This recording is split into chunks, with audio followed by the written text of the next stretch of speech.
Então, seguindo aqui, quando você utilizar o prepare, você não pode passar o valor direto aqui, ó. O que nós passamos? Não tem nem mais as aspas, tá? Você vai criar um parâmetro. Eu geralmente crio o parâmetro com o mesmo nome da coluna aqui, ó, para não ter dificuldade depois de ficar sabendo qual parâmetro que eu defini para a coluna e-mail, qual parâmetro eu defini para a coluna senha. Não existe isso. Então, eu prefiro colocar assim. Mas tem muito usuário que gosta aqui de simplificar ainda mais. Ele só coloca uma letra. Assim, então não importa. Você vai fazer da forma que você achar melhor, tá? Eu gosto de colocar o mesmo nome para a coluna, mas não é uma obrigatoriedade isso. Então, o parâmetro é definido com 2 pontos. Então eu falei que e-mail recebe um parâmetro chamado e-mail e senha recebe um parâmetro chamado senha. Tá. Só que como eu coloquei esse parâmetro, antes de executar isso aqui, né, antes de chamar o resultado e tudo mais, eu tenho que passar os valores para esse parâmetro. E como que eu faço isso? Eu pego a minha variável que eu coloquei aqui, a consulta, aí eu vou interpolar, né, com bind value. Interpolar, sempre que tiver isso aqui é uma interpolação, tá? Geralmente vai ser chamado um parâmetro em PHP ali depois. Então aqui foi o prepare, né? E aqui foi o bind value.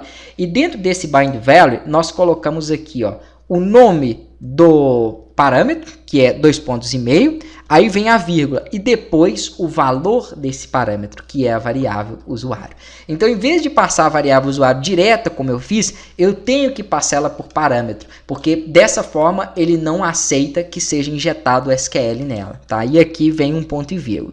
Alguns desenvolvedores costumam utilizar, em vez do bind value, o bind parent, mas o bind parent só aceita variável. Vai ter casos aqui, ó, que eu não vou ter a variável, vou querer passar o valor direto, e aí o bind parent não aceita. Então, eu prefiro passar o bind value, que aceita dessa forma que eu fiz aqui, né? Ambos os recursos. Então, passei aqui o bind value e aqui embaixo a mesma coisa. Então, aqui eu vou colocar senha e aqui vai ser, né, o parâmetro de senha recebendo a variável senha, ok? Aqui, ó, não é e-mail, tá? Por que não é e-mail? Porque não existe variável e-mail. Ele vai receber a variável usuário. Então, aqui é o usuário. Aqui é e-mail? Porque o nome do parâmetro aqui eu criei chamado e-mail. Mas poderia ter criado ele chamado usuário? Sim. Né? Só bastaria colocar aqui usuário e aqui usuário. O nome do parâmetro não importa, tá? Mas o que você colocou aqui tem que ser recuperado aqui embaixo. Então, tenha atenção quanto a isso. Então, aqui ó, eu já passei os 2 valores que eu tinha definido como parâmetro aqui em cima. Acabou? Não. Ainda quando você utiliza o prepare, existe uma última execução que tem que ser feita aqui, ó, que é justamente a variável que guardou a consulta, e aí você passa aqui uma função chamada execute. Pronto. Abre e fecha parênteses e fecha o ponto e vírgula. Agora sim. Então, olha como já foi bem mais trabalhoso do que a utilização do carry. Mas pelo menos está seguro. Ninguém consegue injetar, né, nenhum SQL ali dentro dessas minhas caixas de formulário. Beleza? E aqui se mantém a mesma coisa, tá? Isso aqui não muda, ó, continua igual. Ele vai dar um fat all do mesmo jeito. Continua verificando a linha, né, e mostrando a quantidade de linha. Vamos ver se deu certo mesmo? Então, você vem aqui, ó, atualiza novamente. E vamos colocar aqui, ó, um e-mail e uma senha que exista, que é 1, 2, 3. Aí ele tem que mostrar o total de 1. Vamos colocar uma senha que não existe, 1, 2, 3, 4, e ele mostra o total de 0. Então, funcionando da mesma forma, só que agora com um pouco mais de segurança.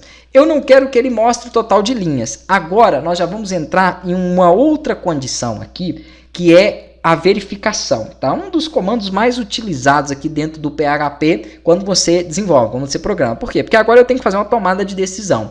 Uma tomada de decisão é feita através do comando if. Então você coloca if, abre parênteses para colocar a condição ali dentro e depois abre chaves. Né? Cuidado que aqui, ó, perceba que eu abri chaves, ele abriu ela e fechou depois do bloco PHP. Isso aconteceu porque ele estava colado ali. Ó. Então é sempre interessante você fazer assim. Ó.